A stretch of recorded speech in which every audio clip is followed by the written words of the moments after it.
রাজধানী তিতুমির বিশ্ববিদ্যালয়ের প্রস্তর দেয়াল এখন যেন এক উন্মুক্ত শিল্প গ্যালারি। জুলাই আন্দোলনে নানা দৃশ্য, স্লোগান ও প্রতীকী চিত্রকর্মে দেয়াল জুড়ে আঁকা হয়েছে জীবন্ত ইতিহাস।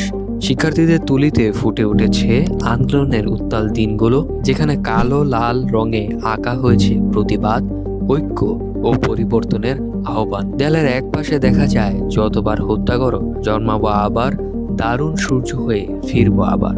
অন্যদিকে প্রতিবাদীর উঁচু করা মুষ্টিবদ্ধ হাত, যা প্রতীকী হয়ে উঠেছে অবিচল সংগ্রামের। শিক্ষার্থীরা বলছেন, দেয়ালের চিত্রগুলো শুধু শিল্প নয়, বরং এক ধরনের দলিল, যা প্রজন্মকে মনে করিয়ে দেবে জুলাই আন্দোলনের ইতিহাস ও তার লক্ষ্য।